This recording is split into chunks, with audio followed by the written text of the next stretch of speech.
How's it going, everyone? John here, the host of Spear Talk. Here to tell you to check out the SpearTalkPodcastStore.com.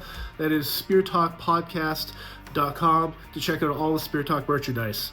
We have coffee mugs, we have t-shirts, we have hoodies, we have sweatpants, we have guitar picks, we have stickers, we have pins. We have it all. You name it, we got it.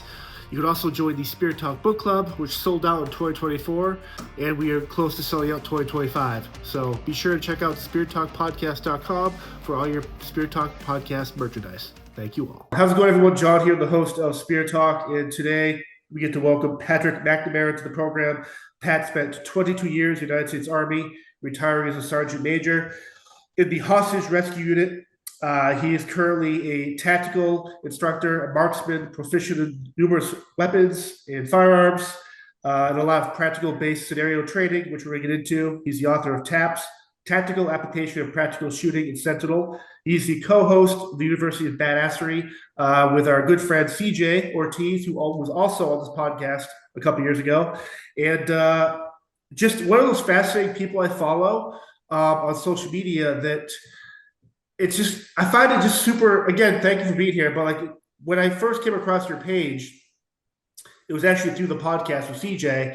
And I loved your idea of your approach to life. And like when you kind of do the research on who you are, I was taken aback by the sheer fact that you are who you are in a world that tries to stifle these type of people. And I know we have mutual friends, All the Rage podcast guys, Tony Blauer, that similar ilk like yourself, where they get censored. And for me to have the opportunity to actually talk to you and share yourself with the Spirit Talk family and stuff like that, it's just an honor for me. But it's also like, man, how many people like yourselves that continue to get silenced in what we're trying to do here? Yeah. Hey, thanks for having me on, John. You know, it's weird you said that. I had no idea you'd open up with that. But I think this day and age, people are genuinely craving genuine. And I see that based on the comments I get on some of my posts and such, because it's very easy in this day and age, especially on social media, to be visceral, to be shrill, because what sells on social media? Angry, scared, stupid. The same things that sell in the media: angry, scared, and stupid. So if you're putting out positive messaging that with the purpose of trying to make people better people, you're going to get hammered. It's as simple as that. Yeah. If you're somebody who encourages people to be free thinkers, ooh, scary, free thinking, oh my God, you're going to get hammered. But I love when people comment on, for instance, this morning's Basic Dude stuff. A guy wrote a message in there and said, hey, man, thank you so much to staying true to your brand and not going the same route that all of the other influencers are going, trying to provoke emotions and trying to poke the bear. I just think that's easy to do, right. To be nasty, to be mean, to be shrill. Man, people have to lighten up. I'm not sure if I can cuss. No, you can. Yeah, you can. All right, because that's a big part of my vocabulary and vernacular. So, but people need to loosen the fuck up, and stop being so damn just divisive, and they're trying to provoke that division, and just be nasty. I mean, I'm having fun doing what I'm doing, even though I'm getting squelched, and people, you call it what you want. People put a fancy ribbon on it and call it shadow banning, because that's kind of the fluffy version, but it's still censorship. It's censorship is censorship. So yeah, I mean, at the end of the day, I'm still going to have a garden. My flowers are still going to grow. My wife is still going to love me. I'm still going to work out in my driveway, stuck here in this rut. Well, it's like, I think a couple of months ago, you had done your thing where you're doing the Basic Dude thing, and you had mentioned a comment of going outside and not putting sunscreen on. And as soon as I heard that, I go, I got to go in the comments, because I know that's going to trigger people. Yep. And I don't know enough about, I mean, I've heard people say sunscreen's great, sunscreen's not, But when you did that, it was like, this is a guy that believes what he's going to believe. And you know what? I I never really wrote sunscreen. I mean, I've heard the cancers and stuff that come in the chemicals and what exactly is in this stuff that's supposed to prevent you from getting cancer, right? And so, but a couple of these comments, and one stood out to me because the guy was like, he was just shitty to you. Like, he just, you can't say this. You're promoting skin cancer. You don't care about people. You're just going against everything you stand for. And like, your response was so professional. Where I pictured you, I was like, this guy, you want to grab him through the screen. And it's like, you put yourself out there, like you said, in the most pure human form you can, unapologetically yourself. And one of the things that it's just difficult in this world we're trying to do here is like, when you do that, yes, you open yourself up to the people, but they're always allowed to be the one that kind of keep pushing it and saying and labeling. It's where, how do you kind of deal with that type of stuff where it's like, man, I'm just being who I am. Believe what you want to believe. You obviously do your research. You know history. It's like, I'm saying this stuff because it works for me. It's just that comment just blew me away. Yeah, there's suggestions, and I'm very careful, especially with basic dude stuff, because a majority or a large portion of that audience, of that fan base, basic dude stuff, which is a worldwide brand now, Yeah. are children, are young kids. So I'm very careful. Now, CJ had he brought something up to me. I forget who said it, but he was quoting somebody.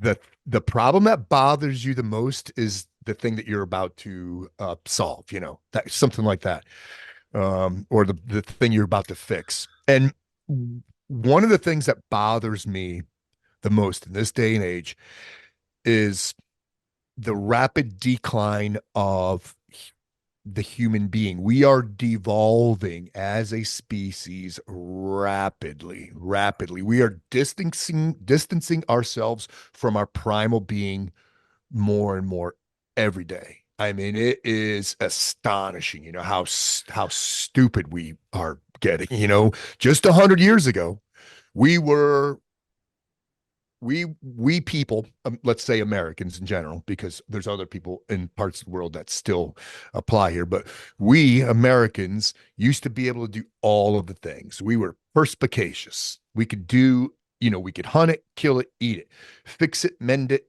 repair it, build it, restore it, um, uh, hunt it, kill it, just all the things. We could do all of those things.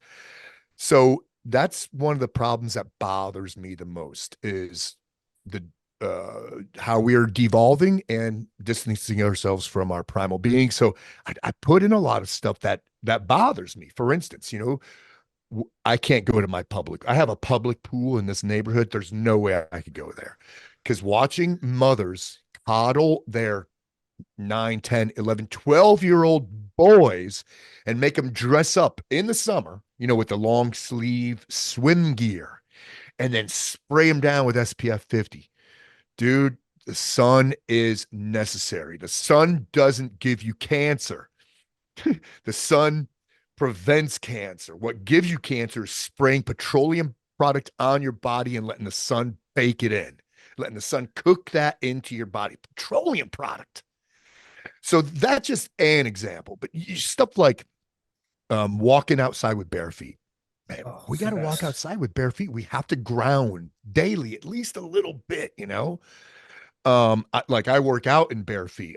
And I just started that in the spring because my gym is in my driveway because it's necessary.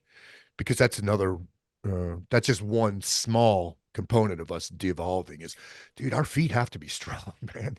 It's an important part of being a human being. Feet um balance our bodies, and Right. toes are a big part of that. So whether it comes to eating fat, people, no, you can't eat fat. Being out in the sun, oh, the sun's bad for you. This is all crap that we have been consuming by big pharma and big derma for decades, man. And big derma is just as bad. Right. It's all wrapped up. FDA. How is food and drug in the same, association, by the way? So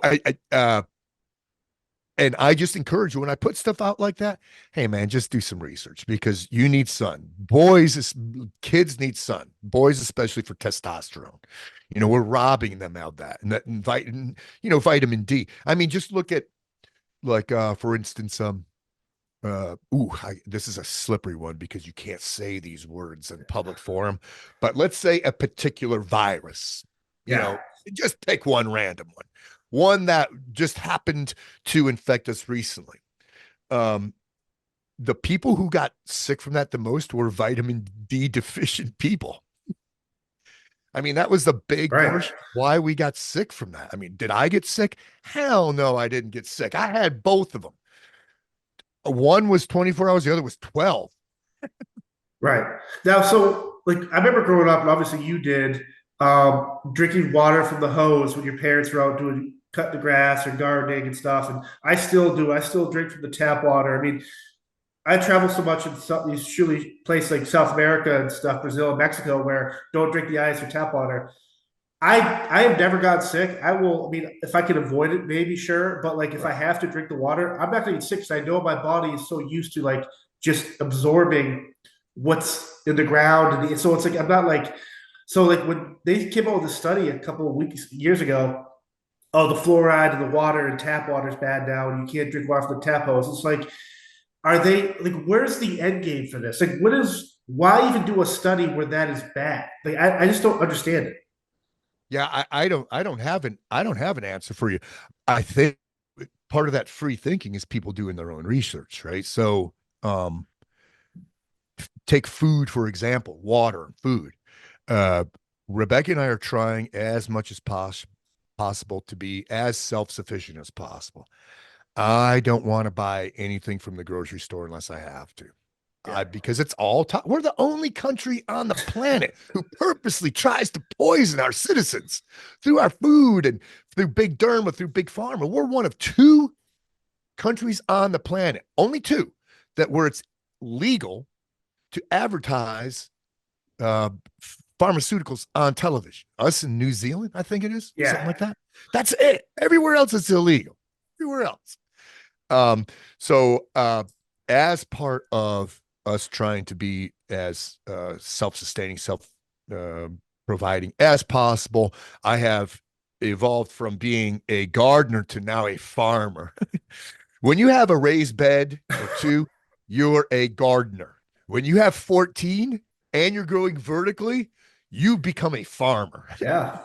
I mean, that's work. I mean, right after this, I've got to go to work because unseasonable warm this October. Yeah. And I just put in all my winter garden 2-3 weeks ago or so.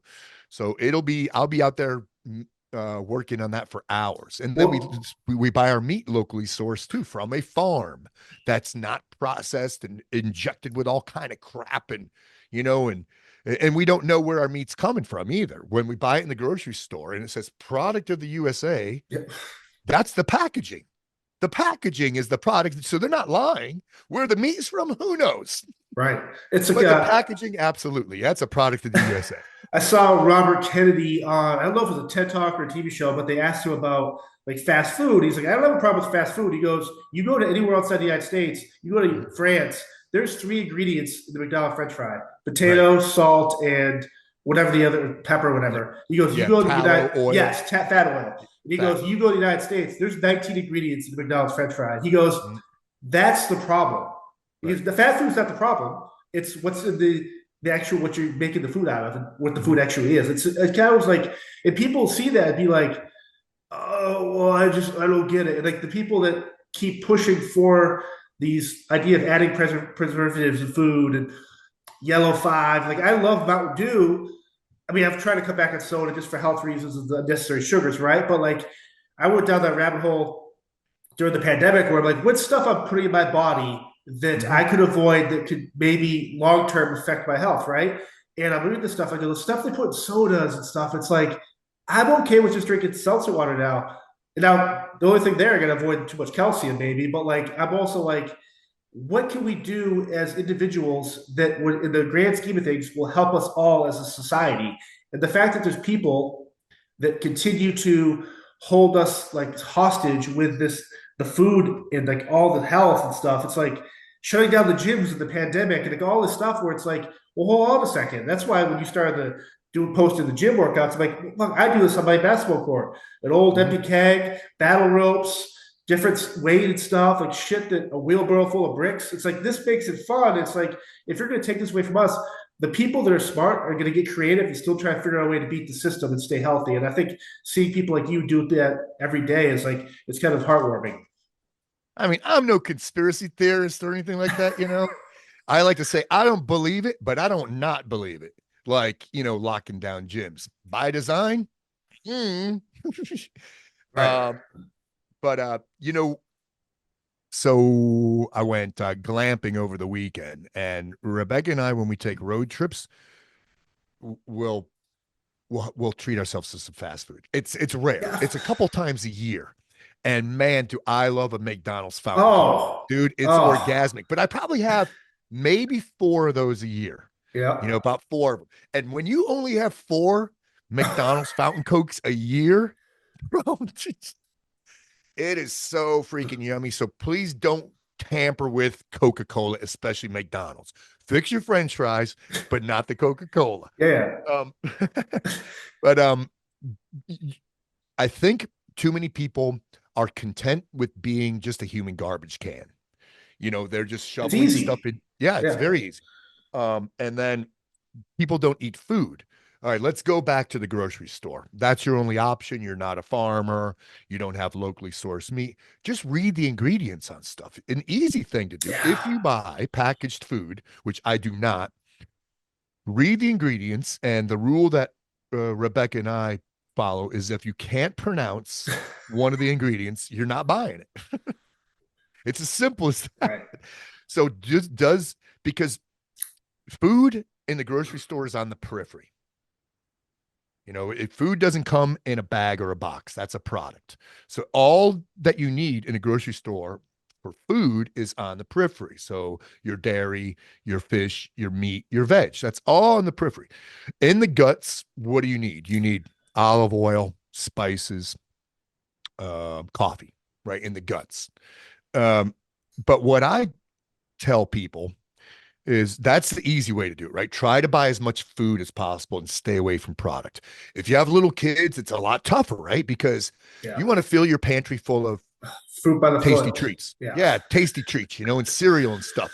And then, we freaking adults who are 5 minutes out of high school, it's late at night and you finish that half bottle of wine, you're like, oh man, I'm hungry. I want to get a Yeah. snack. Yeah. I'm not going to put a piece of salmon in the air fryer. So we don't have any of that crap here because it's too tempting. But what I'll suggest to folks if they say, hey man, I'm a piece of shit.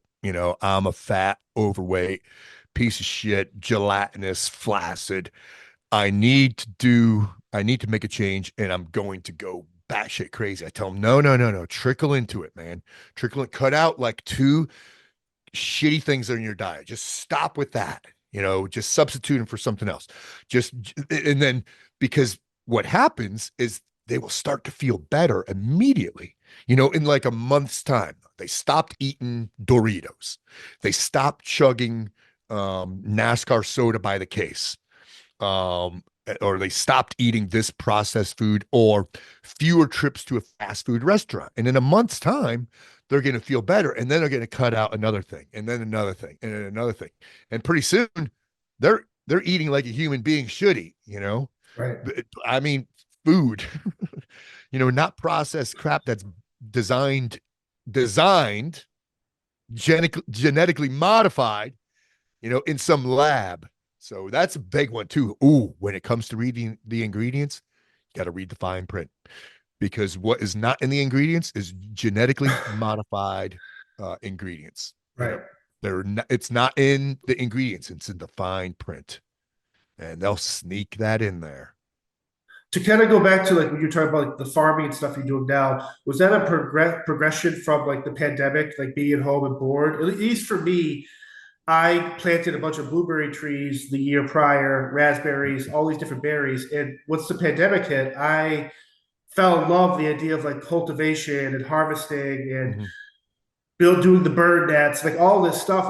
Kind of fell in love with the idea of like growing your own food and stuff. And like for Hmm. you, my mom's side of the family were all dairy farmers, so corn, all the farming, cattle, all that stuff. So I kind of had that in my background. With you, was it like a learned experience from growing up in your childhood, or is this something where you kind of had to like do research on your own and figure out how the best way to grow this type of stuff, like soil pH and stuff like that? Because that's the type of stuff where I'm like, is that berry poisonous? Or let me check the leaves and stuff like that. So it's like that type of knowledge when it comes to farming, I found is like mentally is like been just so refreshing to kind of like learn something every day that can like ultimately save your life.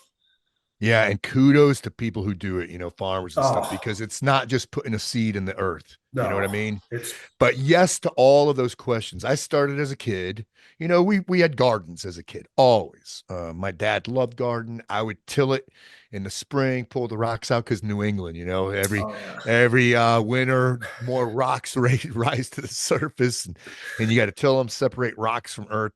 Um, and then I've always had at least a garden. And here, where Rebecca and I started prepping about 20, almost 20 years ago. Yeah, when I retired.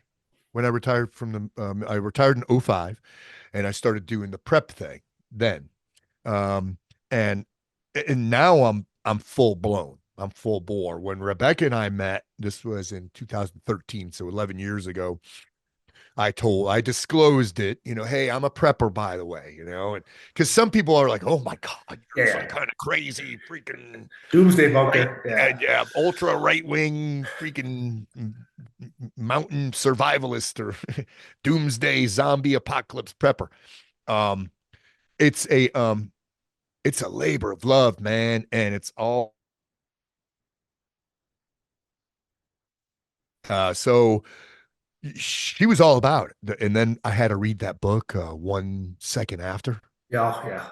Yeah. Yeah, Yeah. and she finished that book and she goes, "We need more stuff." I was like, but so the gardening every year it evolved a little more every year. Now the pandemic definitely got me thinking more and more. Once that supply chain broke, Oh, nope. So we were good to go. We didn't need anything from anybody. We were running the store hoarding toilet paper.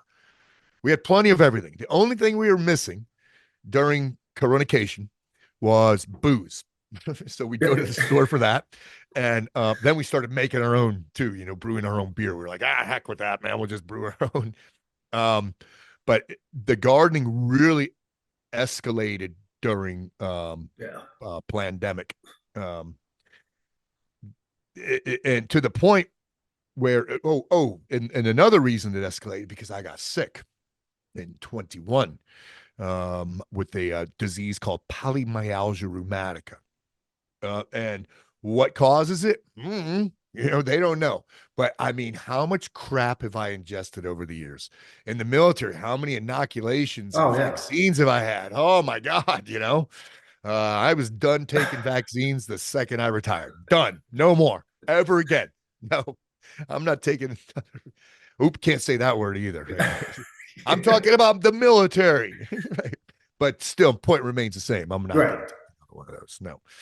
Um, but now it's like you said, there's so much to learn. And thankfully, we have access to a world of information, right? Via the brain slug and computers. Yeah.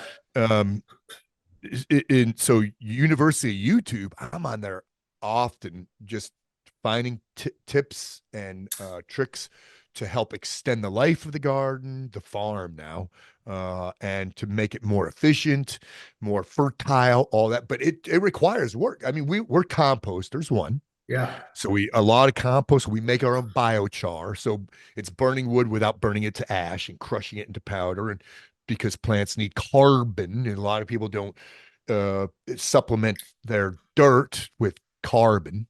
And then heavy on, like I said, heavy on uh, the composting, and then plant rotation. All that. I mean, it's crucial. And then we're year-round planters because we here in North Carolina live in Zone 8. Oh yeah. So the winter is not brutal. We will have a couple freezes. It might freeze it and get into the teens even for a week, and we may have one winter event or two a year, some snow or freezing rain and stuff like that. But you could still grow the hardy stuff, the broccolis, the kales, Yeah. the cauliflowers, the collard greens, all those kind of the garlic, all that kind of stuff. Is there something you've been trying to grow that's just been a pain in the ass for you? Because for me, I've always been like, I want to grow a lime tree. And I'm like, I live in Massachusetts most of the Yeah. time. And so it's like, it's doable. But again, research and prep and like figure out what Mhm. works best. But it's like, is there something out there where you're like, oh, Becca, why can't we grow this? Yeah, you know what the funny one is? Corn. So Corn. it's wild. Well, the thing is, plants need companies, and plants need other plants, to pollinate and just for the root structures and all that stuff. Not that we need. When you plant corn, you want to plant a lot of it, not just a couple plants, and we just don't have the space for it. So if you grow one bed of corn or one little teeny row, you're probably not going to have very good luck with it. Another one is and I think this is pretty much everybody, but something that's hard for me to grow is not necessarily grow, but to bring all the way through its life cycle our peaches. I have a really nice peach tree. And this year, the I took my time with it, man. I said, I want a yield. I want a yield from this, but I started too late. I learned this from a friend of mine who's got a master's degree in horticulture. So immediately there were I'd say 150 peaches on this peach tree. I ended up with 50, Mm. which is still, maybe more, maybe Yeah. 75, half. Let's say half of it, all the way to ripeness. But peaches are tough because they're easily infiltrated by pests. So the next thing is, well, what do you use for pesticides? Because I don't want to bombard my Yeah. stuff with pesticides. So it's like diatomaceous earth and neem oil, those kind of things.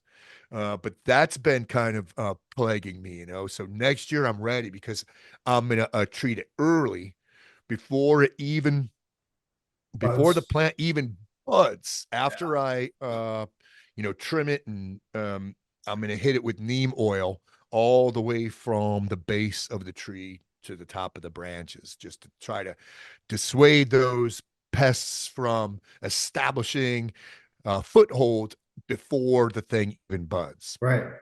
Mhm. It's when you mentioned earlier about like the we how we used to previously be like hunting and gathering type people. Like even now to this day, like my parents' family friends or one person can grow a shit ton of like zucchinis and stuff, and we can Mhm. grow a lot of blueberries and peppers. So it's like the bartering and trading of Yep. like it's like that type of mindset. It seems so lost, but it's so easy to do. And Mhm. it's just like that's why I love living in like these small towns where you're just kind of like they get it. The Yep. big picture doesn't get it, but these small communities that, hey, hey, clip some flowers for your wedding coming up, or grab some of my berries and stuff like that. Where it's just like, what the idea of that is so simple, yet people get in the way of that. It's just ridiculous to me. Yeah. I'm a big fan of the barter system. We use it all the time.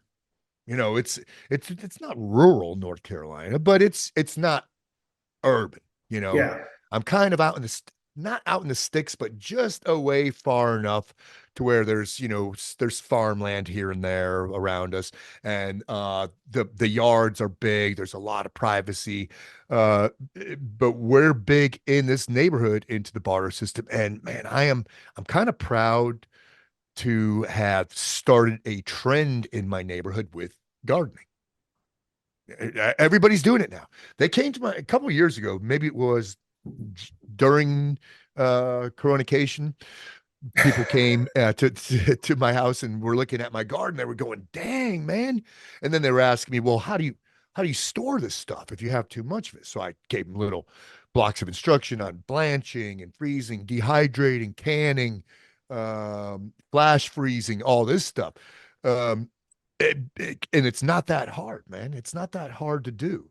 It's a lost skill, but we store a lot of food to the point where I am digging with a shovel, mind you, a root cellar.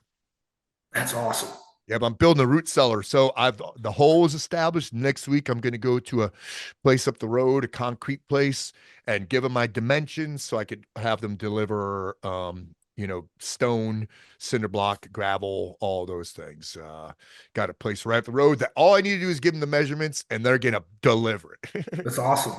Mhm. At what point through like your military career did you kind of realize that fitness and eating healthy and clean is vital not only to your military life and career, but as you try like kind of progress out of into retirement life? Um, so I guess I'm lucky in that I've been a fitness kind of guy since probably 15 years old. But I never stopped. Right? I Got it. never stopped with it. So when fitness is a hobby to you, a way of life, I think the other stuff is kind of it's it all goes hand in hand. Because when you're a fitness guy too, one of the things that happens is you start getting motivated by vanity a little bit, which saved my ass in one point, by the way. Because you don't want to look like shit. If you're representing the fitness community, you don't want to look like shit. And as soon as you start freaking ingesting shit, especially past a certain age, man, Yeah. when you're young, you could process all the crap, but you get to a certain age and nope, that stuff now, that human garbage can effect is going to take effect hard, and you're going to see it in the mirror, and everybody else is too. But I've always been into healthy diet, but I've been more and more strict. I think, let's say 10 years. 10 years real strict. So I am a couple months away from 60 years old. Damn. So starting at 50, because what happens with men when it comes to the fitness world, I tell men that if you have maintained a level of fitness, right, throughout your whole life, you peak out at 44 to 48 years old. That's when you peak out. And guys are like, what? No, that's old man. Everybody I know in the fitness industry who's been Yeah. in their 50s, 60s, 70s has said the same thing. They were like, yeah, 44. Yeah, 48. Mine was actually 47. I was great at 49, that kind of thing. At 50, man, that's when you really got to start paying attention to stuff, because now it becomes a you have to be careful. After 55, it becomes work, like working out. It's like, fuck, man. Yes, this is necessary. I better get to it. But it's a rapid challenge, and the change has been rapidly the span, rapidly adjusting as you get older. Before it was like 20 years to see some kind of change. Then 10. Now I'm at those 5-year increments, where it's like, oh man, every 5 years is rough, bro. Right. You got to be real careful. Which, by the way, I signed on with Merrick Health. They did it's like one of those health Yeah. optimization things, dude. I'm what date is it today? 30th. 30th. So I'm 3 weeks into this program, and with the PMR gave me not only chronic pain, which I still have, but it's not horrible, but chronic fatigue.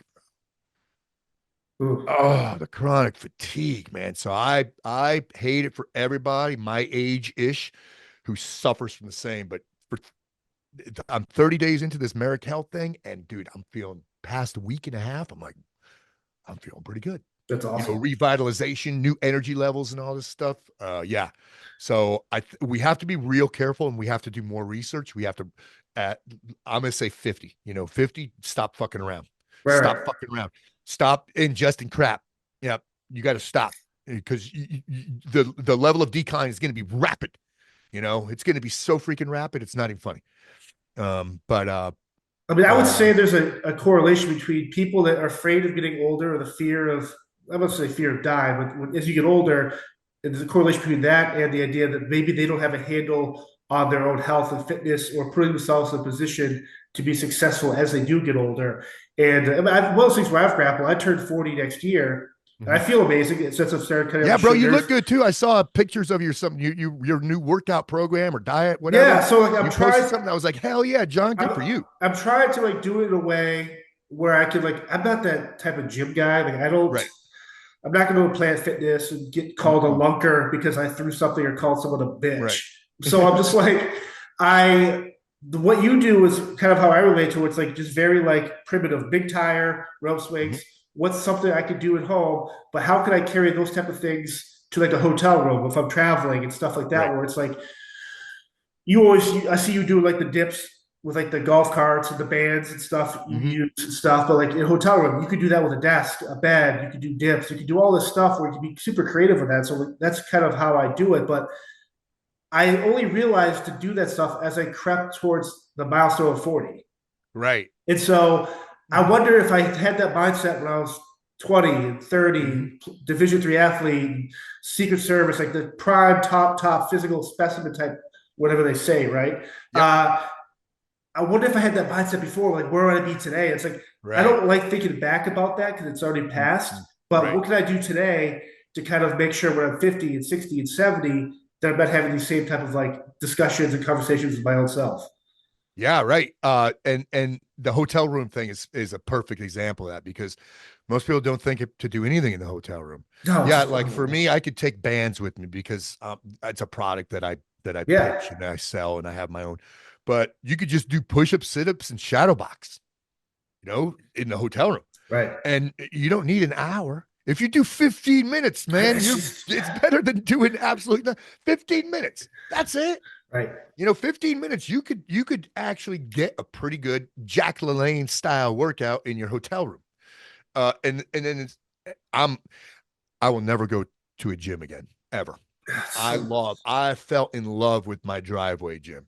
The one thing that I'm missing is group dynamic, like peer pressure of a gym. But I don't care.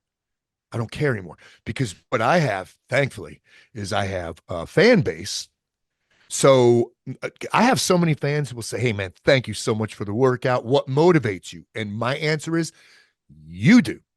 yeah, You are keeping me accountable because you, fan Steve, Jim, Rick, yeah, whoever you are waiting for me to post power day, strength day, speed and quickness day on my feed to give you ideas. So there's days I don't feel like doing shit, yeah, which is most days, by the way. yeah. But I know my fan base is going, "Hey, Mac, um, time to post a workout. Where you at?" So, bro, I'm so grateful, and I try to talk about that more and more on feeds like this because I want to thank them. Yeah, of course. The guys who I'm motivating, because if I'm motivating you, then you are motivating me, man. You are Yeah. motivating the hell out of me because I don't have my motivation is slipping further and further and further. I rely on like just straight bare bone discipline now. Yeah. But it's easy to do stuff and mix it up, man. I tell people, the real power in going for a walk. Yeah. And don't Move. walk on a treadmill in a gym, man. Just move. Get outside in the elements. Why? When people are walking on a treadmill in a gym, I'm like, bro, you are missing out, man. I know there's a park in your neighborhood Yeah. at least, and you could just do laps. You're gonna So see stuff. when I'm home, there's an old cemetery by my house. It's probably a half a mile up the road. Cemeteries are beautiful. I'll walk up there, and I've always found them super peaceful. I mean, this Mhm. one's super old, New England town, Revolutionary War gravestones, and so I can Nice. tell you every single name on here.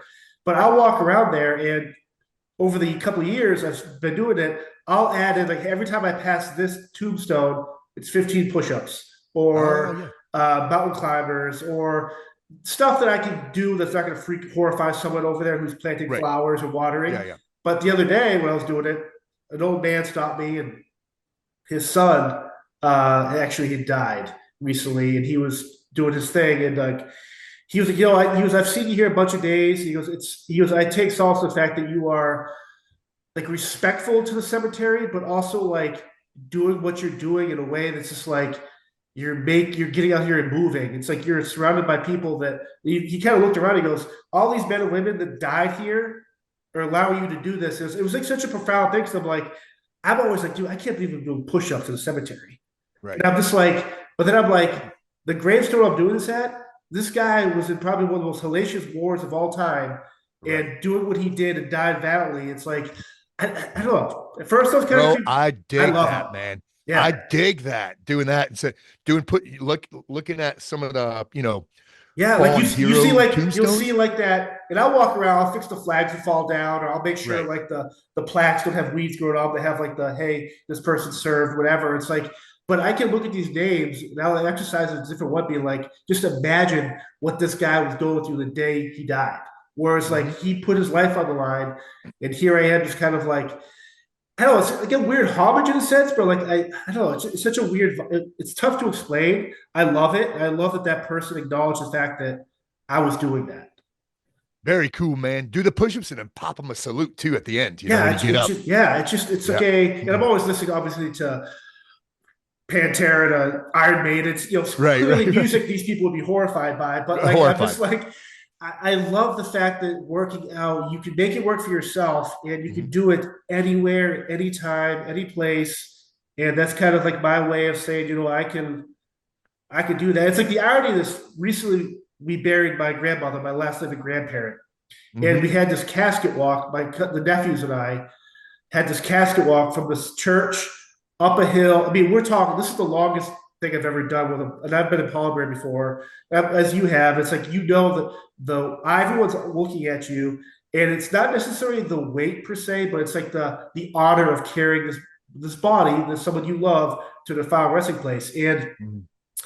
I remember thinking, all of us, we got done. It was we were sweating a little bit because it was hot out, and it was a heavy casket, and we both sat by the campfire that night. We were just laughing, going, "At what point?" Like were able to do this for our grandmother, but there are families out there, kids in this that couldn't do this because they weren't in shape or they weren't Mhm. in physically able to carry a loved one. It's like I don't. If I'm ever in a position in my job now where I can't physically carry a 200, 300 person out of a burning building or an active shooter situation, or it's like that's the vibe. That's the way I twistedly think of like Mhm. my fitness, where it's like I gotta be strong enough to carry my loved ones to their final resting place. It's like I don't know. Some people can look at that and be like, "Dude, that's a little morbid or a little ridiculous," but like Yeah. that's what motivates me. Dude, you know what? I think it's a I think that's a badass out of the box reason. Most people would never ever. I've never thought of that. Never. But I have you may have heard it, but I have four reasons. I have the four reasons why we should exercise. And similar, right? But four reasons. And this to me is an easy one. If a guy says, "Well, I don't really know why I should, You're, exercise or yeah, work out, or I have no motivation." Well, here's the thing. You're a family, let's say, especially family men, family women. Uh, you have to be there for others. Self-preservation, longevity, number one reason to exercise. Self-preservation, longevity, stronger, longer. Motion is lotion. Number two, the ability to save your own life. Pull yourself out of that thing, over that thing, whatever it is. Number three, and more importantly, the ability to save somebody else's life. Can you imagine oh, having to shoulder the burden of letting somebody burn, drown, crush I'd be because embarrassed. you were too physically freaking unable to assist them in a time of dire freaking strait? And the last reason, kicking somebody's ass. Yeah, But to me, that motivates me every day. Why am I doing this? right. So I kind of formulate and build my workouts around those four reasons. Self-preservation, longevity. So you know, Yeah. that's just working out. But they're saving my life, saving somebody else's life, kicking somebody's ass. The other thing about exercise is, and I was just talking about this with a friend last night as we were, we were talking health and drinking double bourbons. Hell um, yeah.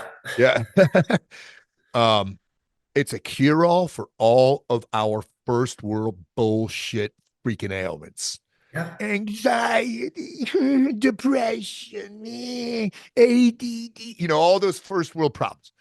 Dude, yeah, you go pound the pavement for 5 miles, hit the bag for 30 minutes, pick up something and put it down 100 times, you're gonna feel better. And your brain is gonna work better too. Yeah.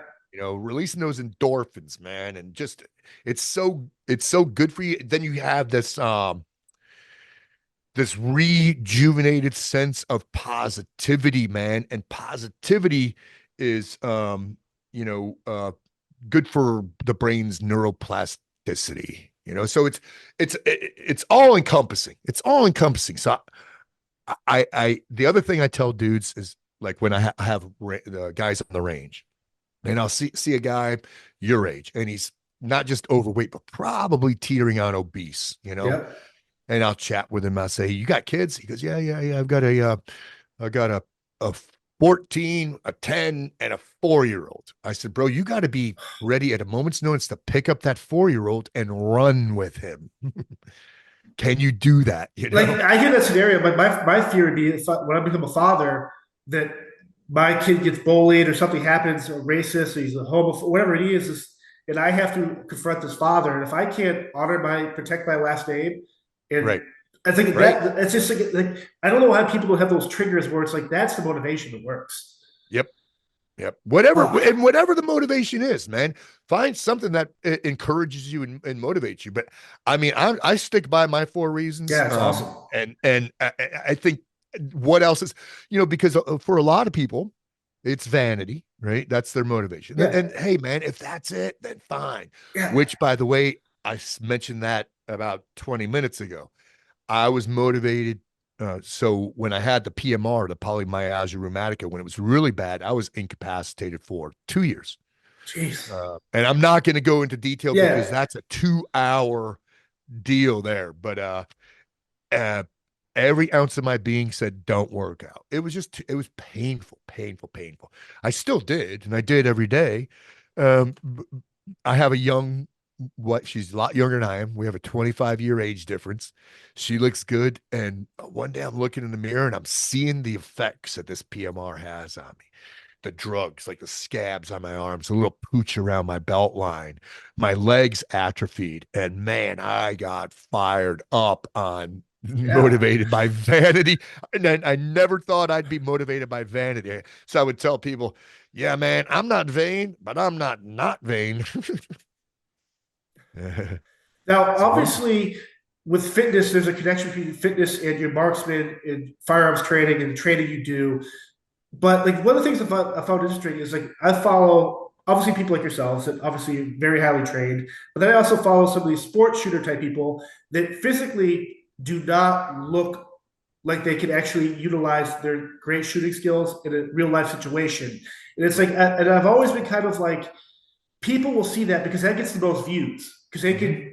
they can that video with a Russian guy shooting all these different angles. Yeah, yeah, And so right, it's right, right. like this Yeah. guy's a slob in a real life situation. This guy's being put down first. When people watch people like you and can't think of the guy's name on the Rage podcast, dude.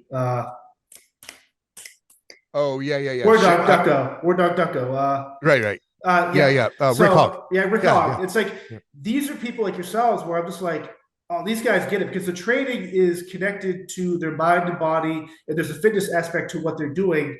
It's like, can you kind of touch upon why, like how obviously with your background and the skill you have in marksman training and being an instructor, but the connection between that and fitness and why they kind of go hand in hand.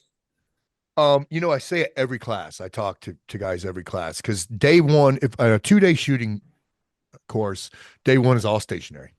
Day two, I say, all right, guys, so here, the, we're going to change up a few things. Number one, we're going to get out of flat range worlds. My range fan is basically Walmart parking lot. We're going to get out of flat range world. We just need to be real good with muzzle awareness, finger off the trigger, humma humma, and we're going to add kinetics. Right? We need to be able to move. I said there's a real im, im, im, it's important to work, to understand like proprioception, awareness of your body in space, and kinesthetic awareness of your feet under your body.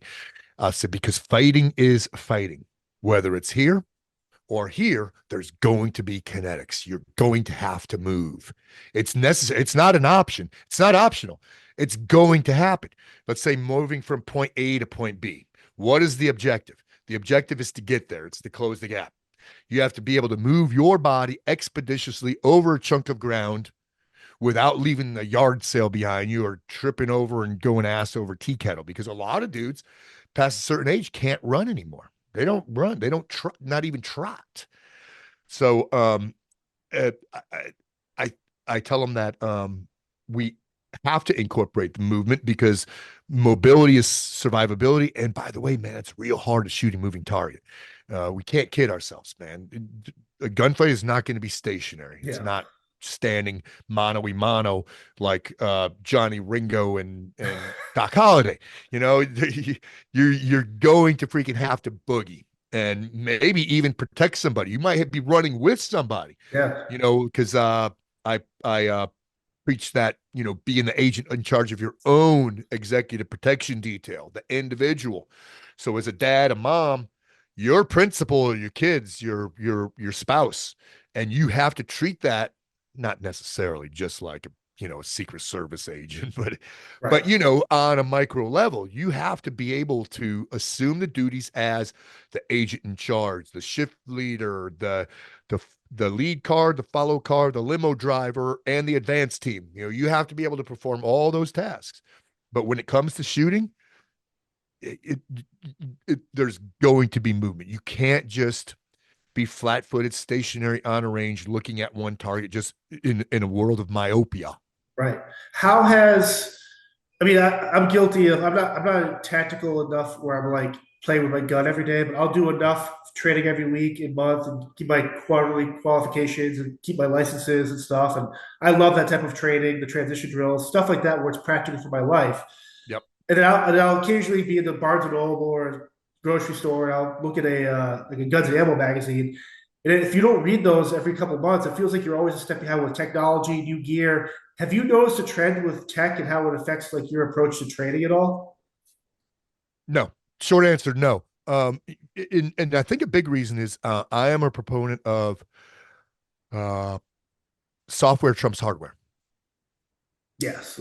You got to work this thing. I mean, I'm sure I could outperform most people non-shooters with a wheel gun or a musket, you know, and they could have some state of the art shit.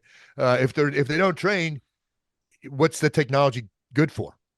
Yeah, give me Right. a crossbow, a long bow, a musket, and you could have my fanciest shit, whoever isn't the one training out there, and I'm going to outperform you.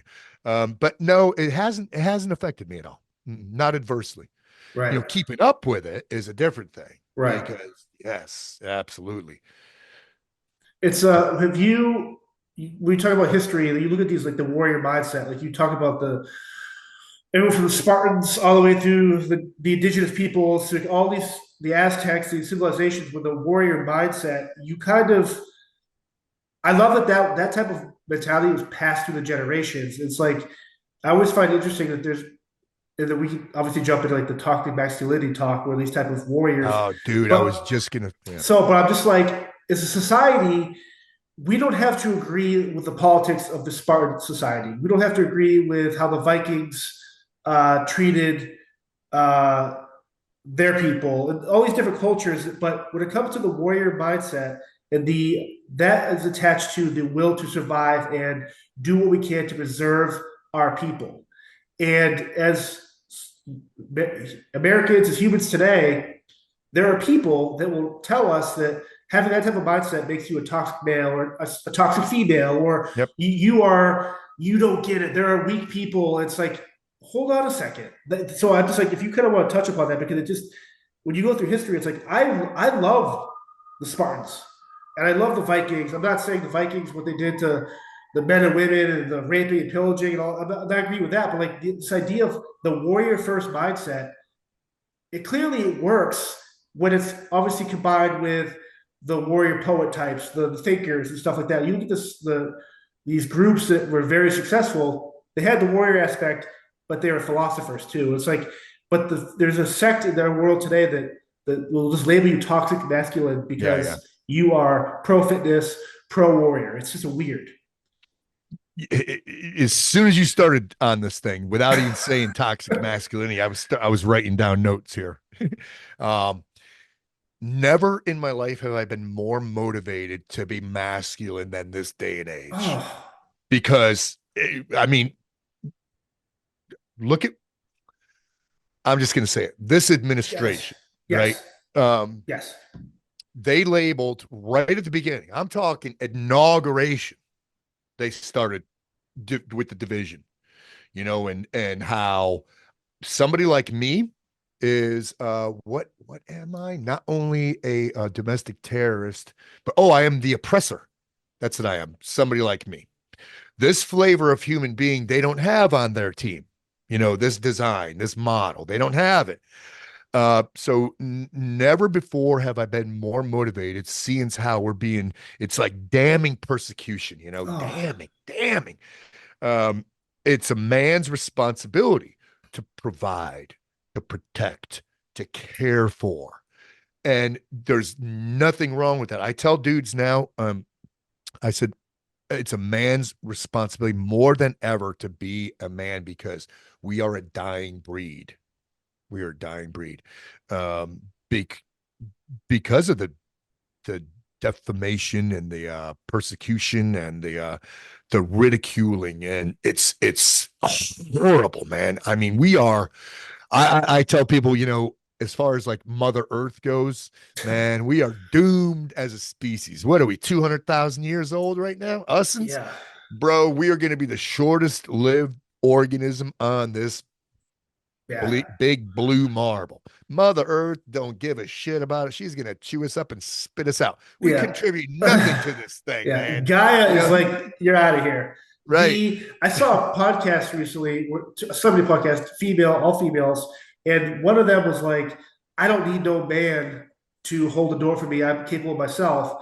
And they all agreed. Like, it was just, I don't know why I watched it. It was one of those stupid reels that popped up, but it got me thinking of like, if I could have been in that room, I'd be like, listen, I don't do this because I want to per se. I can read on your face if you're a piece of shit person. It's like you're gonna be grateful.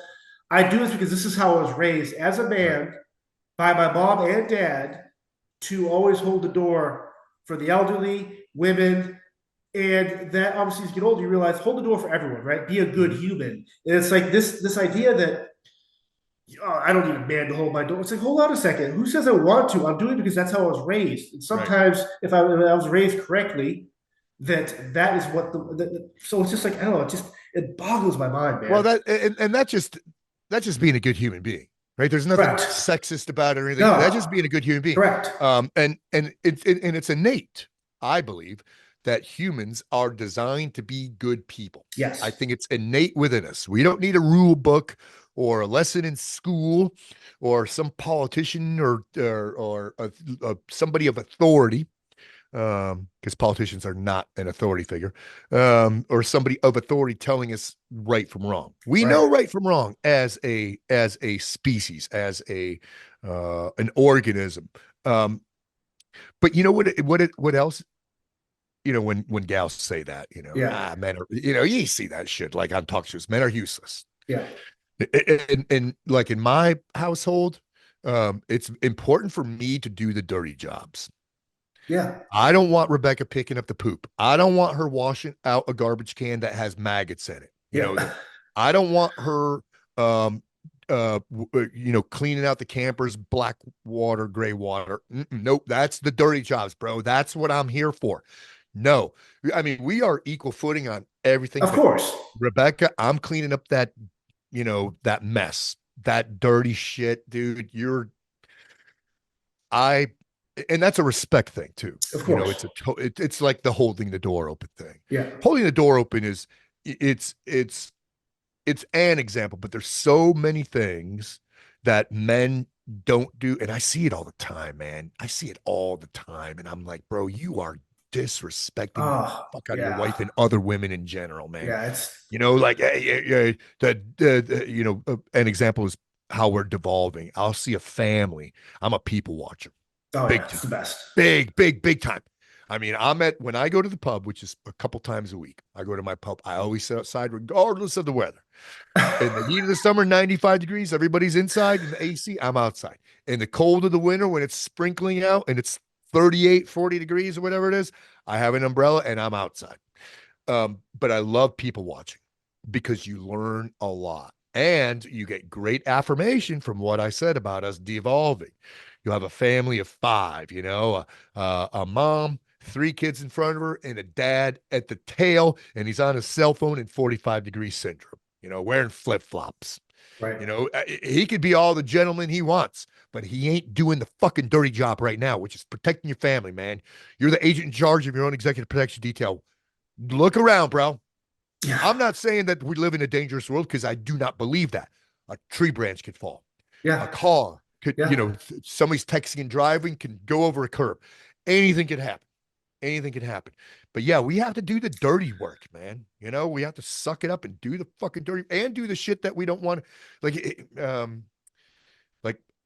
even household chores. Rebecca loves gender roles. She loves them. She says there's a reason that they are in place. Yep. She loves them. She is a badass freaking chick, man. I dig the hell out of her. She trains, she shoots, she kickboxes. She goes and trains kickboxing 4 times a week. But she is a firm believer that we have to have, as a society, as a people, as a race, gender rules.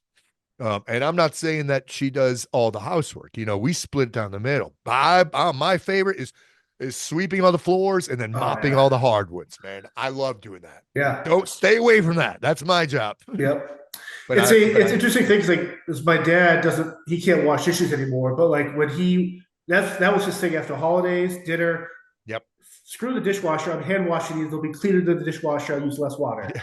And but as he's gotten older and stuff, and I've kind of taken that job after holidays and stuff, where it's like, it's deferred for me because it feels amazing. It's like we all sat down, did our thing, and here I am cleaning up the messes of other people because I love it. And it's like mentally, it just kind of cleanses me. And I love the idea of like, people know, like, oh, John will do dishes. I love hearing that, because it's like they respect me to know that, oh, don't worry, John will clean it. Yeah. I love folding clothes, same way. Like I will find the missing sock. Yep. That's my worst chore. That's the one I hate the most. And I still do it. Folded, when the dryer is full, I'm like, oh shit. Especially if it's my wife's clothes, because these little things, straps, and the sleeves, I'm holding it up and it's all twisted. And I'm like, I have no idea, up, down, inside, or out. I have no idea. Yeah. And it'll take me, it's like solving a puzzle with some, top. And it'll take me like 5 minutes to fold, but I'll do that job too. Yeah. I hate it. It's my worst one, but that's the one I do, and because I hate it. And obviously, this kind of led into one of my questions for you, was like your relationship with Rebecca and how vital it is to have not only her in your life, but how vital it is for all of us to have that person or that type of group of people around us to like allow us to be ourselves and to push us and to push us to be successful. Like it's like, I have a great girlfriend now, and it's like that she allows me to be who I am and not be like burdened, or I can just be like, you want to do this, you're going to do it. I'm here to help you, but you do your thing. It's like people that don't have that, I can see where they spiral out, and it makes me sad that I don't know. It's not that they're not trying to find that person. It's just that I don't know if they're putting in the work to put themselves in a position to find that right person, and that kind of upsets me in a way that we all deserve to have someone like yourself and Becca, that you kind of the perfect yin and yang, where you kind of push ourselves, but you also hold each other accountable. Because having met her and seen her, and I can see where she could kind of put you in your place too if you got on a line. It's like that type of respect thing is so vital to us as humans. She will offer me counsel periodically, and I got to put the ego aside and take my medicine, because she's usually right. Yeah. If she offers me counsel. But I am very, very fortunate because, we've heard all the cliches, soulmate, this and that, but man, I mean, Rebecca is my best buddy, and I am very fortunate to have met one of the best human beings that I've ever met too. But we're as thick as thieves, bro. I mean, like thick as thieves. We do everything together. I just enjoy hanging out with her. I mean, people say best friend, it's good to marry your best friend. She's like my buddy, bro. I mean, we fuck around like a couple of young boys. You know what I mean? One piece of advice I like to give to people too is, hey, opposites attract is absolute horseshit. Absolute freaking horseshit. Man, find somebody with a lot of similarity. You don't want an opposite, Yeah. You want to have a lot of shit in common. You have to have some things that are definitely not the same, because that's what makes you unique, and you can't drink one another's Kool-Aid on. You got to stand your ground and say, I'm still sticking with my opinion on this thing, whatever it is. But yeah, the other day she offered me counsel, and it's hard, it's hard to take it. Um, but I think when it comes to receiving counsel, um, take a moment pause, think about it. For instance, she said, you know, and she's right about this. She goes, man, you are getting more and more judgmental and you find fault in everybody. And I shut my mouth for a second. I said, yep, you're right. I said, I know I'm getting grumpier and grumpier. I said, I think the big reason is because I see us devolving. I see the way we're Yeah. going. And it's mostly because of electronics and things like that. Yeah. We're just, we're blind. We're not awake. There's very few people awake, very few people. The cool thing about being awake is you recognize others who are as well. For instance, sitting at the pub and looking at people walk, because it's a lot. We get a lot of foot traffic. Every once in a while, I'll see another human being look at me and go, just like that. It could be a 30-year-old gal. It could be a 70-year-old man. It's rare, but every once in a while I see it, and I'm like, there's another awake motherfucker right there. Hell yeah. Yeah. But I told her that I would check that, that judgmental and finding fault in everybody. Yep.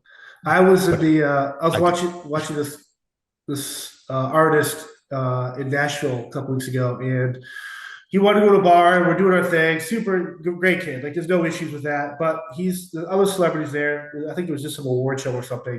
And I know you can tell you would know who these other people are. And one of them came up to me. I was in the corner, just minding my business, sipping on a super flat club soda, and cigarette smoke everywhere. Like just, I was like, get me out of here. yeah. And this artist came over and goes, hey, I just want to say, I don't know who you are, but how you present yourself, the way you kind of acknowledge to other people that you're in the room with this other person, with your eyes and the kind of like your nods, and just kind of like you were attentive and aware. And I go, it kind of, I was like, thanks, man. Like I appreciate that because just don't want to be in the way, but my job is to make sure this person's okay and you guys Yep. aren't fucking around. Mm-hmm. He was like, no, he said this. He goes, in a world that is everyone's glued to their phones, I take solace in the fact that I can be myself in here. No, if something were to happen, I can at least look to you. You'd have a direction where to go. Oh, hell, good for that guy. Yeah, and I was just like, who is this? Some rando? Just some rando? No, he's got the number one song in country right now. Or the guy who said that to you. Yes, this was Shabuzi, Okay. the bar song guy, and the big black guy, country singer. Yep. And I was like, dude, that's super rad. And like, I was just like, what a cool. Good for him, man. Right. And like, whether you agree with the music or not, I like the fact that people can acknowledge that, where you don't know who you are, but they know what your job is. Mm-hmm. Right. And I think that's what we have to do as people, where it's like, to your point, if every time I walk into an establishment, the ego part of me wants people to understand that, hey, I'm walking in this room, but acknowledge that you don't have to acknowledge me, but I'm going to acknowledge that I see you here. Right. And I'm watching you. I know what you're doing. I know if you're a shitty guy talking to your girlfriend, you've had too much to drink, or you're that couple on a first date, or I try to kind of like you read the room and kind of see where I sit in case something does go bad. I need to sort through the bullshit here real quick. Yeah, man. That's an art form too, and I do it. I say that a lot. The be the agent in charge of your own executive protection detail, blah blah blah. Because I wrote that book several years ago, right? The Sentinel, which that wasn't my attempt to push a product, but the point here is that. Could you update that? You think? Have you had thoughts to kind of go back and look at that and be like, man, so much has changed in the world. I can add to this, or I could easily do a number 2. Easily. Yeah. Easily. Oh man, no, yeah, because that was 2011. But it's crazy how much has changed when on paper it shouldn't have changed. Bro, oh my God. I mean, it's almost an anachronism now. Yeah. For real. And that just a dozen years, something like that. Yeah. I don't know. A few more than a dozen years. But the reading the room thing, I tell people are always asking me about well, what can I do? How can I start being more aware? I said, well, the biggest thing is, dude, don't try to see shit. Just look. Because if you're seeing shit, what happens is target fixation. And it's probably a false read, but you have to be able to look without looking like you're looking, like without Yeah. looking like you're, like your head's on a swivel, because you don't want your head on a swivel, especially if you're in the company of other people. But I can't help it anymore. I am looking at everything. And I'm always amazed at what people don't see. And I'll give you an example. I use this one as an example, but I have so many. Pub, sitting outside, 95 degrees. I'm outside and I'm with another dude. He's a real dude. He's a retired spec ops guy. And I'm watching this guy come up the sidewalk, and he's got a trench coat on and a Oof. backpack. Yeah. And he stops and looks at the entry and looks at the other one, and he walks in. So I tell my other dude, because nobody else, Yeah, of course. he just walked through an ocean of people, because there's a bunch of people out there drinking beer, but most of them in their groups of people are on their cell phones, because the people they're with are apparently too boring to have a conversation with. So I tell him, I say, hey, bro, do me a favor. Trench coat, backpack, walk in that door. I'm going to walk in this door. And he was like, yeah, man. He was on. He understood. Understood just like that. But there's very few. It was benign. It was benign. But the thing is, I'm not one of those guys. Shoulda, woulda, coulda. Yeah. I'm not. It's probably nothing. What harm is it in just investigating? Yeah. And as a matter of fact, that guy took off his trench coat, left his backpack on the floor after a period of time, and went outside. And I stopped him because I was in getting another beverage, an adult beverage. And I stopped him. I said, hey, bro, is this your backpack? He goes, yeah. I said, he said, oh, I'm coming out here to smoke. I said, hey, can you take it with you? And he totally got it. Yeah. Which is the other very day, rare. Yeah. It was how about how it's presented too. I said, it's public. It's a public place. And, he was like, oh, bro, I got it. There have been so many times I've sat on a plane in like the exit row, and like this is probably pre-pandemic, where the headphones, like, oh yeah, I can open the door. Like, you're not listening, right? You're not listening to the safety stuff. Well, the last couple of years, I've kind of, if I'm in this position, wherever I'm on the plane, I'm gonna try and take this seriously. It's 5 minutes. Shut the music on and actually read this. And so I'm going through this. I think it was Delta. I'm going through, and I noticed the pictures are different. And I go to the stewardess, what'd you guys change the pictures? And she starts laughing. She goes, I've been doing the job for 6 years, and no one's ever asked me, when did the pictures change? And she goes, whatever it is, the rebranding, the color scheme, stuff like that, the technical terms change, or whatever. And Delta's getting real woke too, so they got to be real careful. Yeah, so just like, I was just like, but it was funny because I was like, no one's ever asked this, like, looked at this and asked that same question. And it's like, I'm trying to like be better and attentive to details. It's like when you talk about that guy in the backpack, some of my favorite training was the characteristics of the armed gunman stuff, where it's like perception is like, if it's hot out, why is he wearing a couple sweaters and a hoodie? And is he sweating? Is his arms clenched? Like, how's he pacing? Stuff like that, where you're kind of like, that's all training that I wish. I mean, I don't know. It's just, I don't know how you do that at a mass level where people kind of No. I think it's necessary to have sheeple. I think it is. Yeah, it is. I don't want everybody. Right. I want that dad with kids and a wife to be switched on. He doesn't need to be, a ninja. Right. But just be aware. But I think without the sheeple, there's nothing. There's no flock, man. There's no shepherd. There's no identity. So I'm kind of glad that there are people who need protecting, because that's a motivator for me. Right. I like to, I tell people, when it comes to my 4 reasons, and the third one being able to save somebody else's life. That's, I tell folks, never relinquish an opportunity to be Batman. Small B, Batman, but yes. It's you and CJ on the Badassery Podcast recently talked about positivity and confidence, the correlation there. Do you think there's ever a where being too positive can be detrimental to what you're trying to do? Yeah, and I think we touched on it in that podcast. Contingency planning has to be in your mind, not pessimism, but you have to understand that anything could happen at any time. So Rebecca and I always talk about that. Shit is great right now. It's great. But we will look at each other and just check that for a second. Because I don't know, anything could happen. Have So you you? have to be prepared for that what if moment, that Murphy moment, and to be able to shift gears into I'm positive, elated into action mode, immediately action mode. I'm not talking into despair, just into action mode. Yeah. Sometimes I feel like when I get asked, "Hey, how you doing?" or "How's your dad?" or "How's the family?" I don't want to. It could be a super shitty situation. It could be really bad, and I'm always very positive in a way where it's like it's all good. We're healthy. We're could be worse. But I wonder if me spinning that in my head is just me not wanting to talk about the negative aspect of what I'm going through. Yeah, that doesn't need to be passed on, right? Right, It doesn't right. It need. doesn't. So the 2 years where I was really sick with the PMR, I couldn't navigate a flight of stairs. I couldn't open up Oh, the pill bottles that were Jesus. Okay. prescribed to me. I couldn't button a shirt. Yeah. Um, uh, Jesus. no, it was bad, bad, bad, bad, bad. But I would fake it out and about because I'm Pat Mac, and I did not Oh, disclose it. I disclosed it for very few people. People would see it and they're like, "What's wrong with you?" I'm like, "Bro, I got this thing, and it sucks."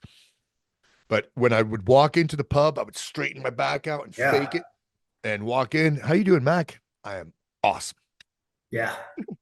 I don't, I think, It's selfless not to pass on your what right, you're going through, right? I mean, right, obviously you're with friends and family. You could obviously call the hey, I need to vent or get this out, or I got to talk to Beck about this. But like, it's not my job to make your day worry about me or feel bad for me. I don't know if that's selfish of me to think that way for my own good, but yeah, very yeah, rarely do I ever feel like, how's it going, man? It's going great. Could be worse. Could be better. You know what? I'm still going to work in the rain. All this stuff where I'm like I'm very always glad it's a fucking jug of water, right? It's always full of water. But I don't know. I've always wondered. I wanted to ask you that after your episode with him, where it's like the idea of being positive for yourself and how does that affect people's perception of what you're really going through? yeah, yeah. Because the opposite is, they're both contagious, right? Yeah, Positive yeah. energy and negative. They're both contagious. They both Oh, so I try because I know people. I use the pub as an example a lot because that's the only time when I talk to people. Really, yeah. it's the only That's time. cheers. I don't hang Yeah, out. I don't have dude friends. We don't hang out at barbecues and and play golf together and shit like that. So I purposely go to the pub because it's important for human beings to be social. We are social beings, and I understand that. yeah, But I know several people there who are ho hum. They're humdrum. They're dismal. That's their attitude. And I try to either distance myself from it or I could forecast it because I know people who always, always, how you doing today, bro? "Oh, I'm freaking tired, man. yeah. Oh man. It's their answer every time, or there's guys, how you doing? I got another trip to the VA coming up because of my back pain and blah. I'm like, oh, so I try to throw something positive at it. I forecast it, and it's already pre-programmed in my brain. Like just something like, yeah, but bro, your car looks great, man. Or whatever it is. That outfit you're wearing, banging, man. Yeah, Just whatever, just something super, super simple, just to change their trajectory, maybe a minutia, maybe by minutia. yeah. It's just wild. Before I let you go, and this has been amazing. If people want to check out the podcast with you and CJ, if they want to check out your training schedule, if they want to check you on social media and check out your Basic Dude Wednesdays or your drive-in workouts, like where could they go do all that stuff? So most everything for me is under my T.Max banner, TMACSINC, T.Max Inc. And then I have a YouTube channel, Mac, PATMAC. CJ and I have the University of Badassery, and we have together a online coaching squad, Yeah. the Pat Mac Keep the Blaze Alive coaching squad on Patreon. It's a lot of fun. Yeah, it's awesome. I've actually a couple of your people have reached out over the last year. Once I had CJ on, super rad community. Like he'd share stuff and like Mhm. I love that you guys are able to kind of like bring people together from all ilks of life and just kind of Yeah. like just talk about life, just being what it makes to be a human, right? So it's Mm-hmm. super rad. Yep. But yeah, Pat, this has been awesome. I can't Ooh, thank you yeah, enough for man. the time and Good host, bro. all the success and love your way. Right on, man. Thanks, my man. And thanks to whoever out there is listening. Appreciate you.